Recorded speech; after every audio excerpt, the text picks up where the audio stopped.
चल दोस्तों, आज की इस वीडियो में हम लोग पढ़ेंगे हाइगेंस के द्वारा अपवर्तन के नियम की व्याख्या करेंगे। आखिर हाइगेंस साहब ने कैसे अपवर्तन के नियम की व्याख्या करी थी, इस चीज को हम लोग समझेंगे। देखो, सबसे पहली बात आप समझ लो, इसके पिछले वाले पार्ट में हाइगेंस के द्वारा हम लोग प्रवर्तन के नियम की व्याख्या कर चुके हैं। इसमें हम अपवर्तन के नियम की व्याख्या करना है तो पहले आपको जान लेना होगा कि प्रकाश के अपवर्तन के नियम क्या होते हैं। देखो, प्रकाश के अपवर्तन के पहला नियम तो जो प्रवर्तन का होता है वही होता है, थोड़ा सा दूसरा चेंज हो जाता है। देखो, प्रकाश का अपवर्तन का पहला नियम होता है कि आपतित किरण और ये अपवर्तित किरण। उसमें प्रवर्तित किरण था, इसमें अपवर्तित किरण होगा। क्यों? क्योंकि इसमें अपवर्तित होती है, उसमें लौट जा रही थी। तो ये आने वाली ये आपतित किरण, ये अपवर्तित किरण। तो आपतित किरण, अपवर्तित किरण और ये खींचा गया विलंब तीनों एक ही बिंदु पर होता है। ठीक है ना? आपतित किरण, अपवर्तित किरण और खींचा गया विलंब तीनों एक ही बिंदु पर होता है। और दूसरा क्या होता है कि आपतन कोण की जया, आपतन कोण यहाँ पर आई हो गया, अपवर्तन कोण यहाँ पर आर हो गया। तो आपतन कोण की जया और अपवर्तन कोण की जया का जो अनुपात होता है वो हमेशा एक नियतांक होता है, अर्थात म्यू के बराबर होता है। यानी साइन आई बटे साइन आर बराबर म्यू हो जाता है। यही हमें सिद्ध करना होगा। ठीक है? तो चलिए समझते हैं, ये आपके प्रकाश के अपवर्तन के नियम है। अब यहाँ पर समझते हैं प्रकाश के अपवर्तन के नियम की व्याख्या। सिंपली हम लोग समझते हैं, इसका पिक्चर कैसे ड्रॉ करना है यहाँ पर दिखाई दे रहा होगा। ठीक है ना? अब आपको लग रहा होगा कि मैं कैसे कैसे यहाँ पर किया हूँ, फिर आप कैसे बना सकते हैं। यहाँ साइड में समझो, साइड में समझो एकदम ध्यान से। सबसे पहली बात है, आपको एक पृष्ठ ले लेना है। ठीक है ना? उस पृष्ठ में दो तरह के माध्यम होंगे आपके। पहला ऊपर वाले माध्यम आप म्यू1 लेकर चलेंगे और नीचे वाला माध्यम आप म्यू2 लेकर चलेंगे। यानी पहले का विरल माध्यम और दूसरा का सघन माध्यम। ठीक है ना? याद रखिएगा, जब प्रकाश की किरण सघन से विरल में जाती है तो उसका जो चाल होता है प्रकाश का घट जाता है। लेकिन सघन से जब विरल में, ध्यान दीजिए, विरल से सघन में जाएगी तो प्रकाश का चाल घटेगा, और वही जब सघन से विरल में जाएगा तो प्रकाश का चाल बढ़ेगा। देखो, हाई अगर सघन है और ये वाला विरल है, तो जब ये वाला सघन, ध्यान दीजिए, हाई वाला विरल, हाई वाला सघन, तो विरल से सघन में जाएगा तो प्रकाश के चाल घटेगा, लेकिन सघन से जब विरल में जाएगा तो प्रकाश के चाल बढ़ेगा। ठीक है ना? अब यहाँ पर समझो, लोग विस्तार समझते हैं। मैंने एक पृष्ठ लिया, इसके अगल बगल दो माध्यम है, एक म्यू1 माध्यम है, दूसरा का म्यू2 माध्यम है। अब देखो, यहाँ पर प्रकाश की किरण एगो दूगो नहीं, आपको बहुत सारा समानांतर प्रकाश डालना होगा। तो मान लीजिए कि मैंने समानांतर प्रकाश यहाँ से चलाया था। ठीक है ना? अब ये जैसे ही यहाँ पे ये वाला ये जो किरण, मान लो ये PQ है, जैसे ही ये बिंदु A तक पहुंचा तब तक हाई वाला जो किरण है यहाँ B तक ही पहुंच पाता। मान लो ये A वाला बिंदु है। ठीक है ना? जब ये A तक पहुंच पाता है तो दूसरा का कहाँ तक पहुंच पाता है? मात्र B तक ही पहुंच पाता है। बाबू समझो ध्यान से इस चीज को। ठीक है? ध्यान से समझिए। देखो, तो वैसे ही जो प्रवर्तन की व्याख्या की, तो वैसे ही दो किरण यहाँ पर समानांतर लेकर चल दिए। जैसे ही ये सतह का नजदीक है तो पहले टकराता है, जब ये यहाँ तक पहुंचता है तो ये यही B तक पहुंच पाता है। ठीक है? अब ये पहुंचा है तो भाई ये तो अपवर्तन की क्रिया करेगा। अपवर्तन किसे कहते हैं? जो मतलब जब प्रकाश की किरण एक माध्यम से दूसरे माध्यम में जाती है तो दिशा परिवर्तन कर लेता है, सीधा ना निकलेगी, थोड़ा सा मुड़ के निकलती है। ठीक है? तो ये हो गया आने वाले किरण, ये जाने वाले किरण, इसको अपवर्तित किरण कहते हैं हम लोग। ठीक है ना? तो ये क्या होगा, पहुंचा यहाँ पर। अब देखो भाई, यहाँ पर समझिए, जब यही जो है पहले का तरंगाग्र बनाया जाएगा, क्योंकि इसको आगे बढ़ाने के लिए प्रवर्तन जो देखा होगा ना लड़का, उसको समझ में आएगा। ध्यान से समझो, ध्यान से समझो। ये PQ दो किरण है, ये समानांतर है। जैसे ही चलती है तो P का जो किरण है A तक पहुंचता है तो Q का किरण B तक पहुंच पाती है। ठीक है? तो यहाँ पर पहले का तरंगाग्र AB बन गया। अब ये तरंगाग्र इस किरण को आगे बढ़ाएगा, तो इस जैसे ही, ध्यान दीजिएगा, जैसे ही हाई वाला सतह यहाँ तक पहुंचेगा, ठीक है ना, तब तक क्या होगा कि यहाँ, जैसे ही हाई वाला सतह यहाँ तक पहुंचेगा तब तक हाई वाला जो है ना, मान लो बिंदु यहाँ पर आ गया, इसका नाम देते हैं D।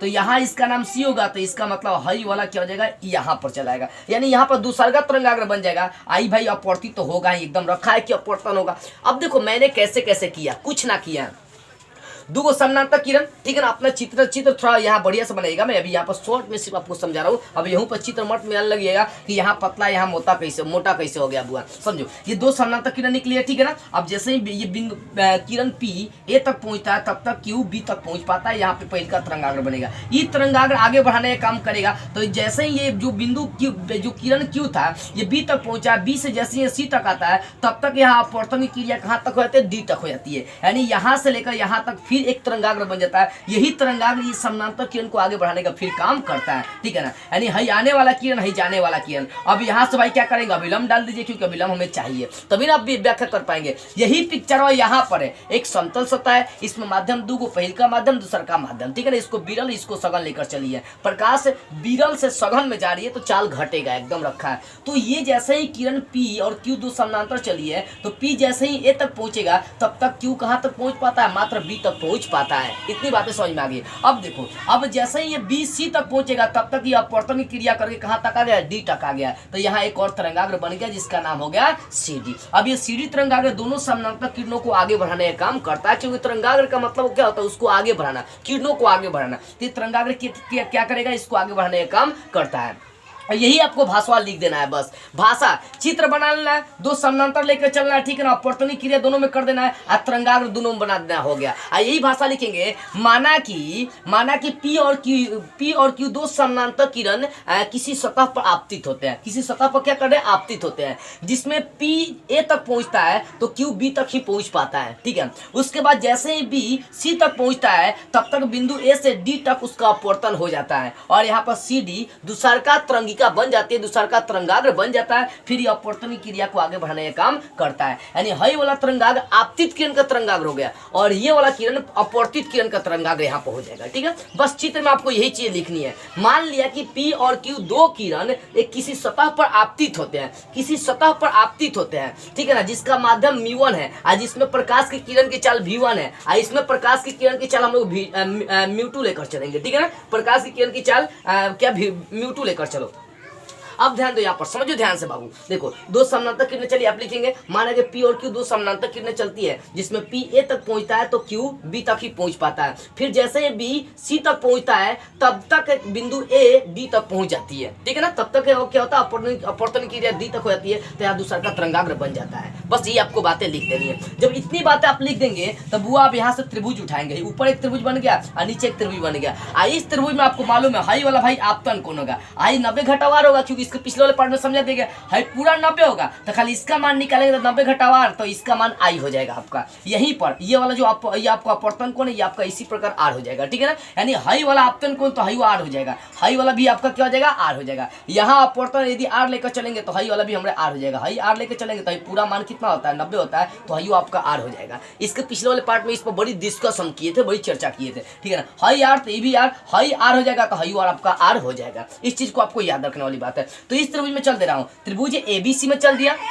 त्रिभुज एबीसी में चल दिया, त्रिभुज एबीसी में चल दिया। यहाँ कोण आई बन रहा था, यहाँ साइन उठा लिया, तो साइन आई उठा लिया। और साइन का सूत्र लंब बटे आधार होता है, इसके सामने वाला भुजा लंब और नीचे वाला क्या होता है, आधार होता है। तो लंब यहाँ बीसी है तो बीसी बटे एसी हो गया। अब बीसी क्या है, दूरी, दूरी बराबर चाल गुना समय सूत्र होता है। तो यहाँ पर चाल कितना v1 लेकर चल दिया, तो v1 गुना टी, समय टी लेकर चल दिए, एसी जो कहते छोड़ दिए। फिर नीचे वाला त्रिभुज में चल दिए, त्रिभुज ए सी डी में चल दिए। इसमें कोण आर बन रहा था तो आर को उठा लिए, साइन आर, सूत्र वही लगाएंगे। सूत्र क्या लगाएंगे बुआ, सूत्र लगाएंगे वही लंब बटा आधार। तो इसमें ध्यान देने वाली बात है कि लंब आपका इस सामने वाला होगा एडी, यहाँ पे एडी कर लेते हैं, ये एडी आपका है, ठीक है ना, लंब हो जाएगा ये। और साथ में आधार आपका हाई होगा, हाई वाला आपका कर्ण का काम करेगा, कर्ण से कोई मतलब नहीं है। तो यहाँ आर बन रहा है तो ये सामने वाला लंब होगा और ये वाला कर्ण होगा, ठीक है ना, लंब बटे कर्ण होता है। तो यहाँ कर्ण का काम कौन करेगा, एसी करेगा, हाई आपका ये आधार का काम करेगा। हमें साइन के सूत्र में लंब बटे कर्ण चाहिए ना, ठीक है ना। तो यहाँ पे ध्यान दीजिए, हाई वाला जो चीज है ये आपका आधार का काम करेगा, कर्ण का काम हाई करेगा आपका एसी। तो लंब एडी हो गया और कर्ण कौन सा हो गया, हमारा एसी हो गया, ठीक है ना।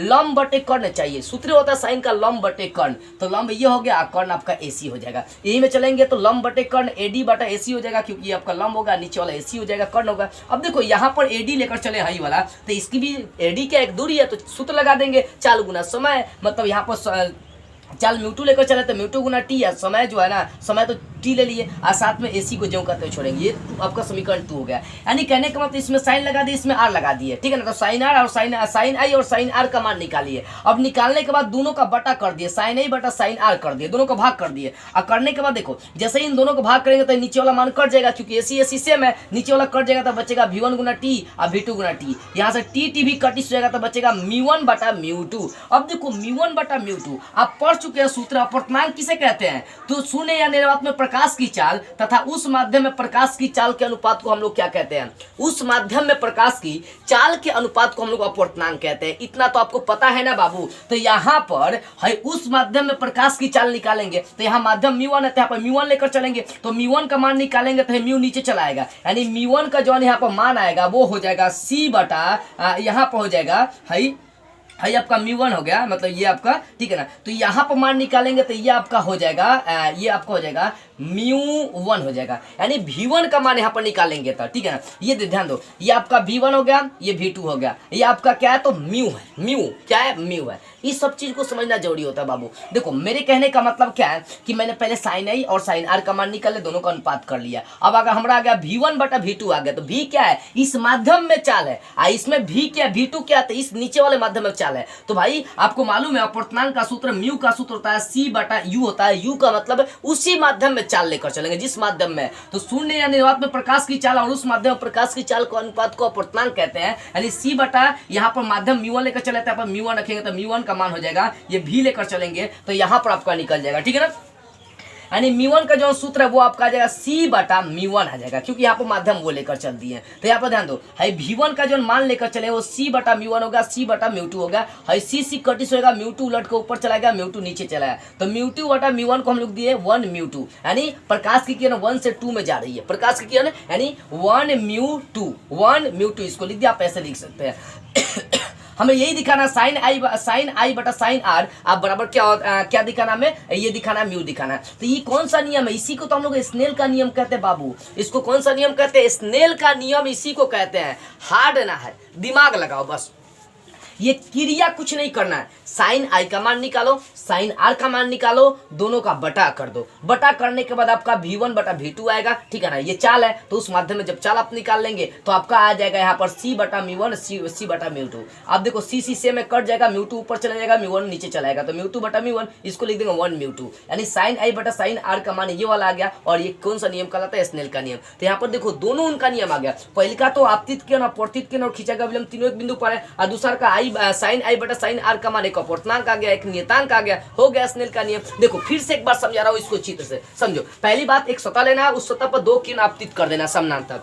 उसमें से पहला किरण जैसे ही ए तक पहुंचेगा तो दूसरा का किरण बी तक पहुंच पाती है, ओके। अब जैसे ही दूसरा का किरण बी से आगे सी तक बढ़ती है तब तक ये किरण डी तक पहुंच जाती है। अब डी तक पहुंचने के बाद क्या होता है कि यहाँ से एक नया तरंगाग्र हमारा बन जाता है। ये आपको भाषा में लिख देना है, ठीक है ना। भाषा में क्या लिखेंगे, माना कि पी और क्यू दो प्रकाश है, दो प्रकाश के बिंदु, अच्छा दो प्रकाश स्रोत है। अब यहाँ से जैसे ये किरणें चलती है बिंदु ए तक पहले का किरण पहुंचती है, तब तक दूसरा का किरण क्यू बी तक पहुंच पाती है, ठीक है ना। यहाँ पर तरंगाग्र ए बी बनता है। अब ए बी तरंगाग्र इसको आगे बढ़ाने का काम करता है। जैसे ये बी से सी तक आती है तब तक बिंदु ए डी तक पहुंच जाती है और यहाँ पर दूसरा का तरंगाग्र सीधी बन जाता है। तो उसके बाद आपको मैथमेटिकल थ्योरी पर चलाना है। मैथमेटिकल थ्योरी में क्या, पहले साइन आर का इस त्रिभुज में चलेंगे, एबीसी में साइन आई का मान निकालेंगे और दूसरा का त्रिभुज में साइन आर का मान निकालेंगे। दोनों का मान निकालने के बाद दोनों का बटा कर दिया, काट कपट किए, हमारा आंसर आ गया। बस इतना याद रखना है कि अपवर्तनांक का जो सूत्र होता है ना बुआ, वो होता है सी बटा भी लेकर चलो, म्यू लेकर चलो, जो लेकर चलना चलो यह अपवर्तनांक है सी बटा म्यू, चाहे सी बटा यू, चाहे सी बटा भी, इसको हम लोग म्यू कहते हैं। अपवर्तनांक को म्यू से ही सूचित करते हैं। तो सी बटा भी लेकर चलो, सी बटा यू लेकर चलो, यहाँ से इसका मान निकालेंगे तो म्यू नीचे चला आएगा। तो वही तो v1 का मान सी μ1 रख दिया, v2 का मान सी μ2 रख दिया, सी कट गया, निकल गया μ2 बटा μ1, μ2 बटा μ1 को आप 1 μ2 लिख सकते हैं। यानी साइन आई बटा साइन आर का मान आ गया, अपवर्तनांक आ गया, नियतांक आ गया, इसका से स्नेल का नियम है। तो यहाँ पर दोनों अपवर्तन के नियम की व्याख्या हो गई। चलिए आपको ये हाइगेंस के द्वारा प्रकाश के अपवर्तन के नियम की व्याख्या विस्तार से समझ में आगे होगी। तो बस आज की इस वीडियो में इतना ही। अगले वीडियो में हम लोग अगले टॉपिक को स्टार्ट करते हुए फिर मिलेंगे।